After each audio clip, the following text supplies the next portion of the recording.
Hi everyone, welcome back to the channel. I know it's been a while since I posted, but if you're new here, my name is Andy Nguyen, and I've been making keyboard content on YouTube since about December 2019, so it's been a while. Today we're going to talk about the state of my collection and how I got here and what's next for the channel. So I have been here a pretty long time. Started with a quick little sound test on Christmas. Basically transitioned my entire YouTube channel from vlogging stuff, camera reviews, into keyboard reviews because I like reviewing tech and figured keyboards be a fun way to keep applying my knowledge and experience into something new. And it was a new hobby for myself as well because got my first keyboard at that time, and I was really excited about being a part of this community. In the past few years, primarily in the first about 3 or 4, I spent over $47,000 on keyboards.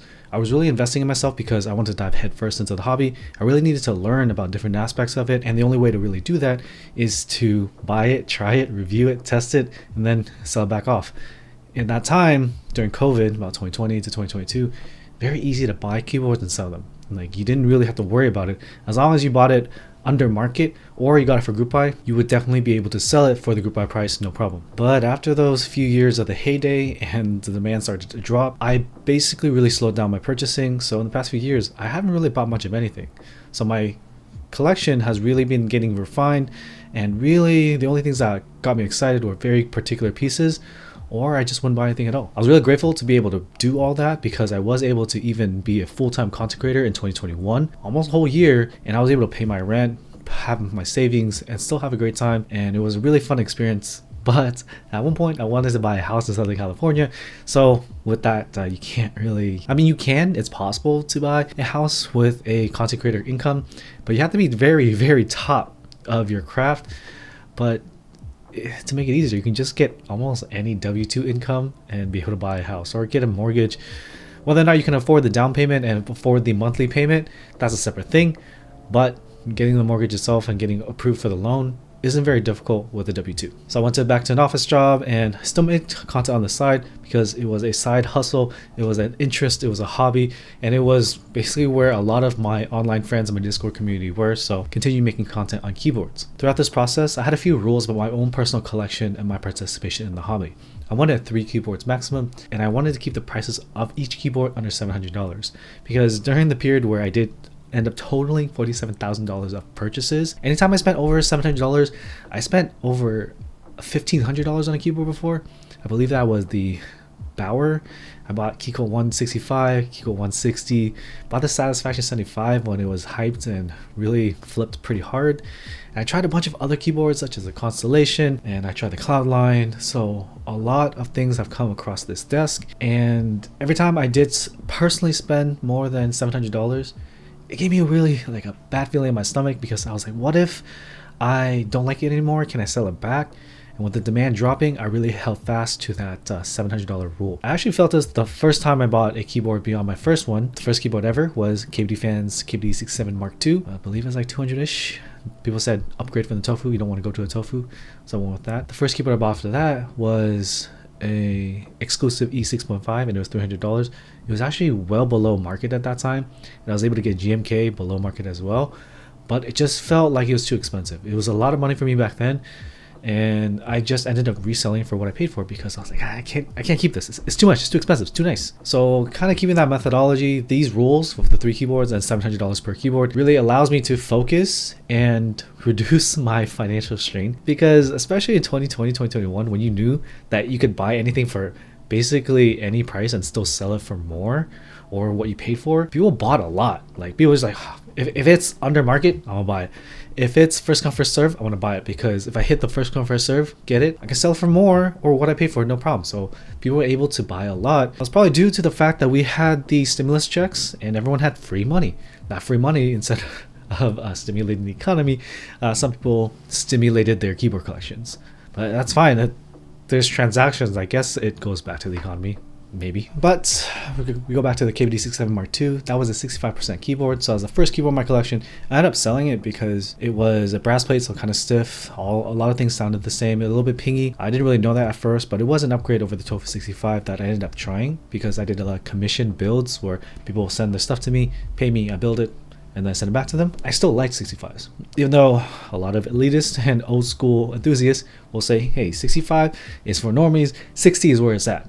So from the KBD 67 Mark II, I did go to the E6.5 like I said, and the Think 6.5,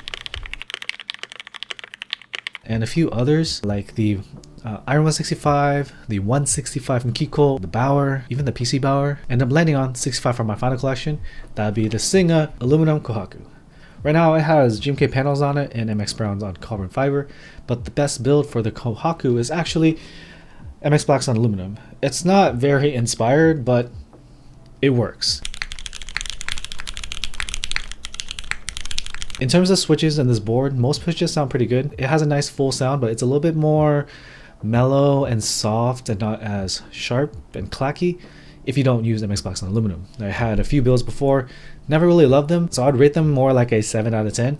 But MX Blacks on aluminum, that would be 11 out of 10. Sounds very full, sounds very poppy, and it sounds great. And you really kind of have to use that configuration for the Kohaku. The build in here is MX Browns on carbon fiber. And it's okay. It's a good use of the carbon fiber. The Nixies on carbon fiber sound pretty good as well. I did that before, but really it's MS Blacks on aluminum. If you don't like that configuration, you could use a long pole, but this long pole, it's not going to sound very Kohaku-y. You're not going to get the best sound and feel out of the board. You will kind of just get the long pole sound, which if that's what you like and you do like the design of this board, then sure, great. But keep in mind that it is being sold for a lot of money, so I probably wouldn't suggest it if you just like an HMX sound per se.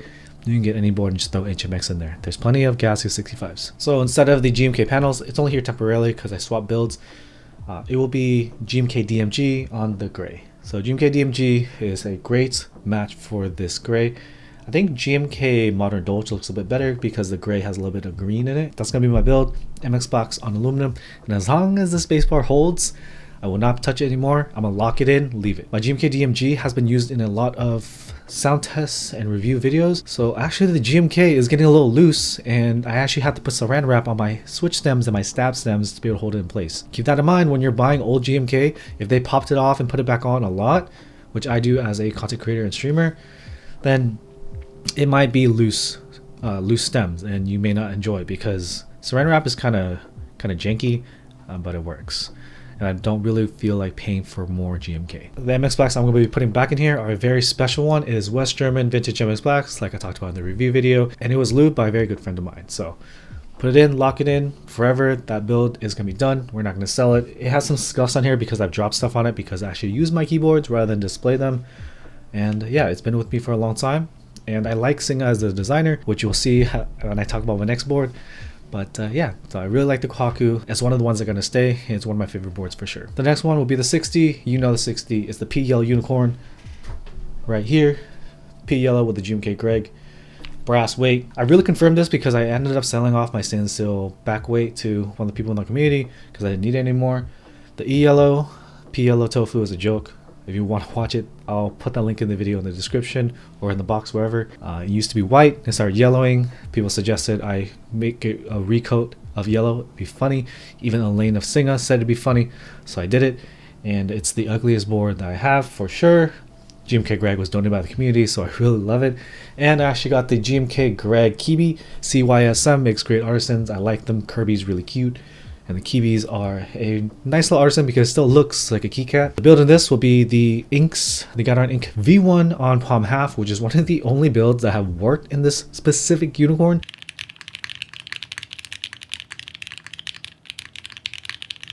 Everyone else that I have seen that has unicorns, their builds sound great, sound fine. But for some reason, after I pulled the inks out of my unicorn, the spacebar started rattling no matter what I did. Switch the O-ring to an X-ring, switch the plates, switch the stabilizers, switch the switches, long pole, whatever. I always had issues, so there was a period of time for almost a whole year in like 2023, 2024, where I didn't even use this board because it kept rattling. It was just like a bad joke that in terms of the board itself has tons of scuffs because of the O-ring drop in, and I am really bad at putting it together. I should just put in a longer JSD cable, but I keep being lazy. Yeah, it's a great sounding board. And I love it. So 60% unicorn. It just looks sick right there. Unicorn. I have a brass enter for it that was gifted to me by God's Army, but I don't use it because it sounds horrible. But it looks great. In general, do I recommend buying the unicorn? Probably not for over $1,000, especially in this current political and financial climate. Don't do that. The Kohaku should be dropping in price because of the Ruber House collab, so hopefully the prices can drop to a more attainable level that you could buy one if you wanted. I do love the Kohaku, it's still my favorite, but the Unikorn is just so iconic. Even though it's a basic drop-in O-ring, it's just so iconic, especially for me with the yellow, that I'm never gonna let it go. So in terms of my final collection, those are the only two keyboards I paid for, honestly. Like Unikorn, I probably paid like $470 retail because I got a first come first serve way back. The Kohaku probably like 600, 500 or something. But yeah, those are the only two I paid for. So we'll get into the other boards. I have 3 other keyboards. I know my limit was 3, but we'll get into it. There were a few times in my keyboard reviews where I said, you know, this prototype, this whatever board is going to be really good for my collection. I'm going to use it a lot. And it has stayed true. I didn't lie. Like the Tiger 80 Lite and the Cycle 8 were keyboards I use a lot. The Arc 60 I used a lot. But in general, I always had them as a backup. So if anyone in my community wanted a board for themselves, like they were looking for a specific thing or they wanted for something for friends and family, I would just sell it to them for cheap. I was like, you can take it. Like I don't absolutely need it because it's nice to have, especially if we didn't pay for it. But it wasn't my number one choice that I would go out to buy for my final collection of 3. Okay. So the next keyboard that I actually kept was a gift from someone in my community. It is a TGR 910 VKC. So the next keyboard currently doesn't have caps on it, but is the TGR 910 VKC. VKC stands for Vietnamese Keyboard Community, and this is a gray top mount 65 keyboard. It's one of the earlier variants of the 910, so honestly it doesn't sound the best.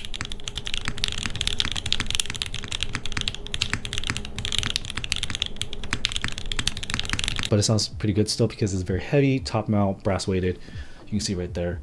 It's a beauty. I love this board, although I'm not a huge member of VKC because I don't speak Vietnamese very well. I mean, I can speak it, but I can't read it. And online communications through text, so I'm kind of screwed. The TGR 910 is kind of like the top tier 910 collectability side. So it has heritage. VKC has connection to my culture, so I like it. In terms of the sound, this is JWK Giant V3, which is full nylon, top mount on palm. It sounds okay. I don't love it. It's probably like an 8, maybe 7 out of 10. In terms of sound, I just keep because of the VKC aspect. In terms of my daily usage, I don't love it because it is a mini USB port, which is a pain. I needed to force break it, and the anno mismatch is kind of horrible, if you can see it. It's just a very TGR thing. It was a gift from one of the members of my community, and he's very generous, and he wanted me to have it because of the VKC aspect. And yeah, I appreciate it a lot. The switches were gifted to me. JWK John V3, one of my friends, he really loved them. He wanted me to try them, so he just sent me a set, and I've been using it. You can start seeing the theme. Like, there's a reason why I keep these boards. It's not because of the hype. It's because of the connection and the story, and if it's connected to one of the members of my community, then I enjoy it way much more. The patina, because it's exchanged hands and it's kind of old, this is real actual patina, not forced, so it looks really good.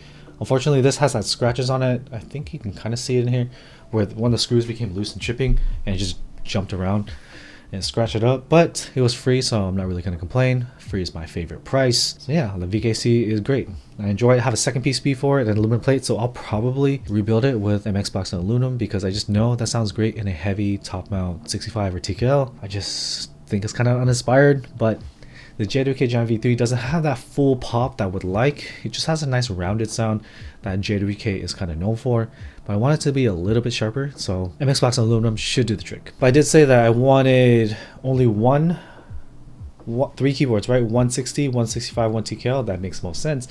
And that is a second 65, but it was a gift to me, so I'll cherish it. No reason for me to try to flip it for money because I'm not in that rough of financial shape. I went double up again with the next keyboard, which is the Ditto. This is designed by Chu. It has overloop Gateron inks on aluminum full. It has GMK Michelin on it, and another Kibi, the Energy Kibi, kind of matches, kind of doesn't, but one of the 2 units that exist in the world. It is a gasket mount, and it's been scuffed by customs. They scratched it really bad, but it is what it is. It was a gift because Chu, the designer, who's also a mod in my community, he saw that I really enjoyed it, and he's like, you can have it if you want. I'm like, fuck yeah, I'll take it. I love it because I think of all the mounting styles, I do prefer gasket. I think it's gasket over top mount. I do want to have a top mount, but it's not my first for sound and feel. I love gaskets. And this is a very bouncy typing experience. Specifically for this board though, I find it odd because I didn't use nicer light lubed Gateron Oil Kings in it. It didn't sound as good. But this sounds great. These are overlooped Gateron Ink V1s. Kind of a trend here because I also have overlooped Gateron Ink V1s in my Unikorn. Yeah, I think Inks and MX Blacks are my favorite switches. But yeah, this has the Ditto engraving on the back, and it has the dolphin sides and the dolphin top to really sell the Ditto aesthetic.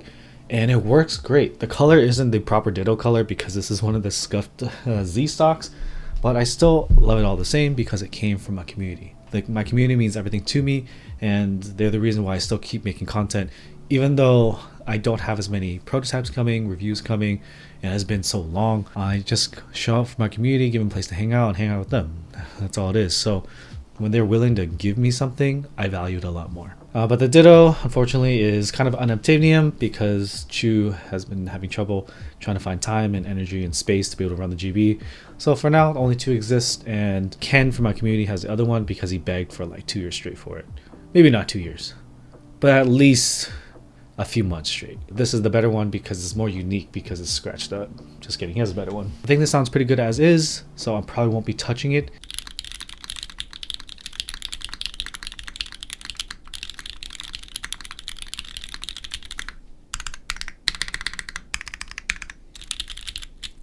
The goal is to finalize the build, so maybe I'll do a swap, but for now I think the Ditto is good as is.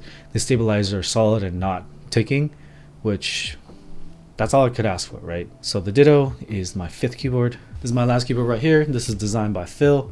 The Aeros is a top mount TKL. It's a filled at TKL category. Copper weight, big boy, nice curves on the side. Unfortunately, this is also one of those unobtainium boards because Phil tried to run the GB, but the vendors didn't want to take it because this is when the GB started declining, and this was going to be a very expensive board because you can see the curves and such. Those curves are expensive to manufacture.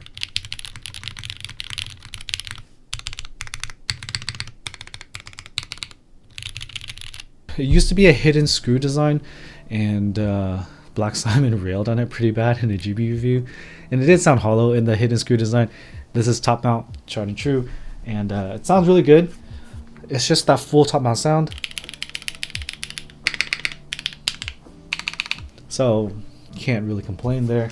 I will say it's not the best sounding spacebar. There are better sounding spacebars, like the overhyped Otanta for like 4K. That's a really solid spacebar. Pretty good alphas. But honestly, a sleeper pick is a TGR Shi. You know, the one with the lion. Yeah, that thing has a banger spacebar, and it's like under $1,000 secondhand. Yo, get that for real. Like, don't get Otanta. I do prefer smaller keyboards in general, but I do want to have a TKL when I don't want to have to think about layering.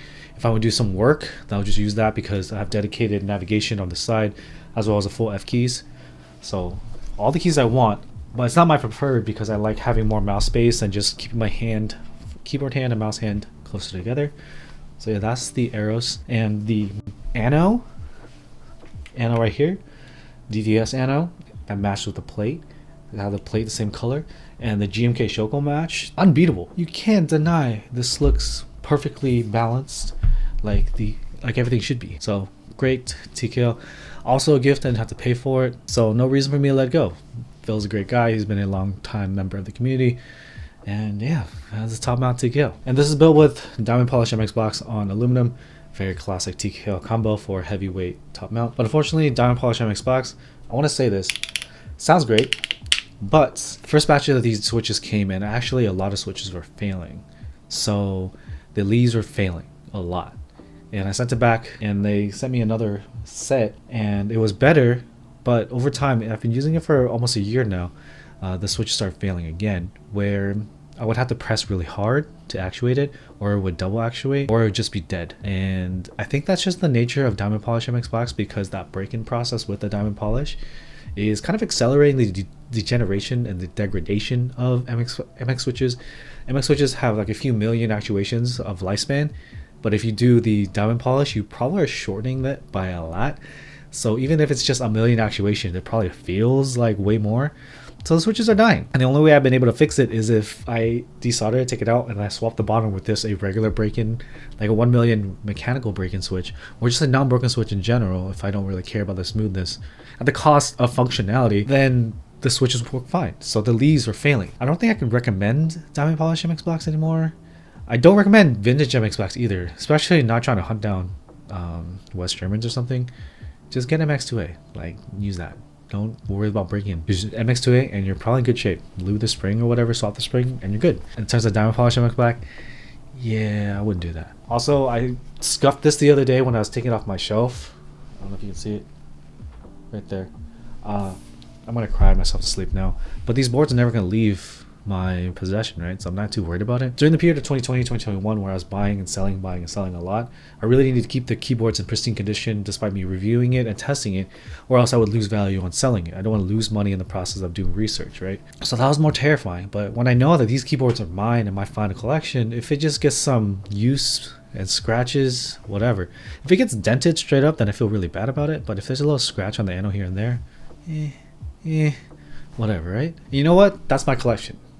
Kind of, for the most part. So that's 5 keyboards, 265s, 260s, and a TKO. I do have one more keyboard coming, but it's a special case because I did a HHKB Velvet Pro commission build for one of my community members, and it was a hell experience. Ampersand, the designer, was on the stream, and he wanted to offer me a less painful experience, have my own Velvet Pro, so that I don't have bad memories with the Velvet Pro, which is very gracious of him. He offered me free engraving design for a custom back plate or bottom case Velvet Pro. So I actually wanted to make a custom keyboard for a long time. Not necessarily design one myself, but have a designer pull in existing elements and design elements and put it together into one board with some of my flavor on it. But unfortunately that never came to fruition because I've talked to a few designers, they just get busy and stuff, which is fine. But Ampersand was offering me engraving, so I was like, fine, I can do the one board that I wanted, which was a Jackson keyboard. Jackson is my dog, he's a little chihuahua, and he's been on the streams ever since the beginning in 2020. I've had him since 2013, so he's kind of old now. So having him memorialized forever on a keyboard sounds like a great idea. So we actually are doing a red top, silver bottom, engraved Jackson keyboard, and I love it. So I was worried it wouldn't come by 5.2 before de minimis ended, but it did, and we'll talk more about de minimis in a second. But it's a great feeling, lightweight, full aluminum 60% keyboard that doesn't sound hollow, but primarily great feeling. Feeling, number one priority, is going to be something that's going to be different from other boards because the Unikorn is a taller front height, so it doesn't feel amazing. The Ditto feels pretty good and bouncy, but the Velvet Pro just has a very comfy typing experience overall. And that'll be number 6. So I kind of missed my original estimate trying to keep it at 3. But it's okay. It's a hobby. It's fun, right? As long as you're having fun. So that's going to be my 6 keyboards. Ampersand has the same name as me, and he's a cool guy, and he integrated himself into my community. So I'm like, yeah, sure, let's do it. It sounds exciting. That's everything I landed on. There's a few like honorable mentions. I really like the Alice layout, but I sold all my Alice layouts. One, the Rukia, I sold because Jax is an asshole and then took everyone's money, but I also needed money, so I sold my R1 that I had. Unfortunately, it was a prototype, but I sold it to save some money for my wedding. And I had the Sagittarius, but I didn't really use that much because it was kind of scuffed in manufacturing. By the time the GB shipped, the PCBs got stuck in the case. I had to file them down, so I didn't really love it, so I sold it for cheap. I tried 40s and 50s. Those are not long term because I like to game, and gaming on those keyboards is rough. Full sizes, FRL, TKL, those are fun to look at, but not for my daily usage. I do like smaller keyboards. Yeah, so I tried a bunch of stuff, but those are the ones I landed on. And in general, I have purchased keyboards that actually have covered a lot of the hype ones, right? I mentioned like Bauer, Keycult, really expensive keyboards, even the Geon ones that are not exactly expensive, but very hype and very good. But in the latter portion of the hobby and my hobby lifespan, I've really only kept keyboards that have some kind of story that I can tell. Because the story and my emotional attachment to the designer or the gifter or the keyboard itself, that's going to be something that lasts forever. Because in terms of mechanical keyboards, they're really just aluminum rectangles at the end of the day. Just getting the hype stuff because someone else said it was hype or other people value it as whatever $1,000, that doesn't mean too much to me. If I ever leave the hobby, I'm not going to care about the market value of whatever I have. I'm not going to go check on it. But the stories I have that connected me to that keyboard, piece of machined keyboard that's very tactile, that's going to stick with me. So keyboards I have kept, I keep for the story because those stories are going to last way longer than whatever hype I feel that people have decided or a streamer has decided or imposed. Like, oh, this is so hype, this is so lit, whatever. I don't really care about that. It's all about how I feel about the things that I use. So if my collection is done, what's next for the channel? Well, by now you've heard about the political climate with the tariffs and the financial climate and the freaking recessions and everything that's going on. Directly related to that is keyboards, because all the keyboards come from abroad and get shipped and imported into the United States. That really scares me, because if there's tariffs, 200%, 50%, 100%, whatever is going to happen the next day, that's going to affect the budget side of things. And the budget side of things is the only thing that's really been keeping up since the last 2 years. The kind of small batch, expensive keyboards, they kind of have their customers already. You know, like if it's a small designer, there's already their fans that are going to buy that keyboard. But in terms of like mass appeal of these smaller batch keyboards, it's not really there anymore because it's too expensive. Like you can get really cheap keyboards these days that sound really good. Like a lot of the ones I have, none of the ones I own personally at this point are the budget ones, because I don't have any emotional attachment to the budget stuff. But in general, the budget side of things is what is exciting to me, because I see the possibility of new enthusiasts coming into the hobby. But if the budget side of things is going to jump in price, then it's going to be inaccessible for a lot of people.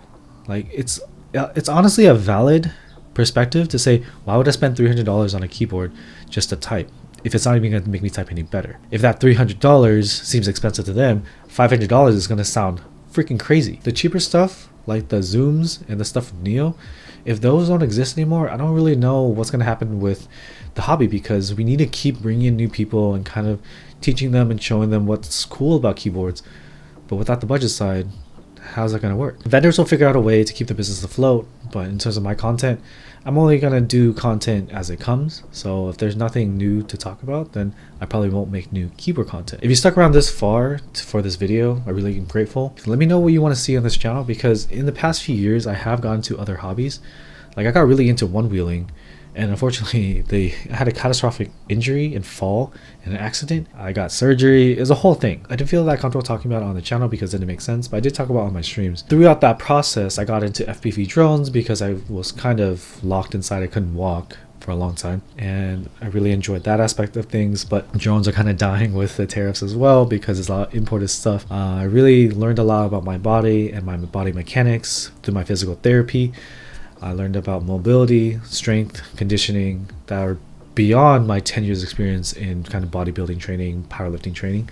So we can talk about that and hang out doing that on streams. Got into snowboarding after I healed up, which has been really fun. And it has been really rewarding, because I was like, oh, my knees work again after the injury in December 2023. And then I had to spend 2024 rehabbing. Still made content because y'all could see I could just sit here. Got into snowboarding, got an annual pass. So I'll be shredding all next year for sure. Maybe a little bit more this year. And I wanted to keep that vibe going. So now that the season's wrapping up for snowboarding, I got into longboarding. So longboarding is kind of old. It's not as popular anymore as e-skating is and one-wheeling and all that stuff, but I want to go back to the basics, man. I just want to vibe, ride on the beach, less risk with no motor, and 4 wheels is better than 1 in terms of the failure mode. So yeah, I can make content on that. These things are not going to make tons of money and get tons of views, but I do enjoy the community that I've created and curated, and I want to keep the conversation going and keep hanging out with you guys. Play Marvel Rivals a lot, so I can make content on that. If you want to see more gaming content, that's fine with me. My wife asked me why I keep playing Marvel Rivals. It's the same thing every day, but I'm like, no, it's different. It's fun. I think gaming content might be a way to go. I want whoever's still watching my videos, let me know. Like, I can make any kind of content. I want to fall in love with the process of making videos again. That's why I made this video real quick. Someone came to my streams last week and they're like, oh, I've been watching your videos but never caught a stream. I'm like, you know what? I need to make another video. It's been a minute. So yeah, that's why I'm here. But that's my video on the state of my collection. My 6 keyboards that, yeah, 5 plus 1.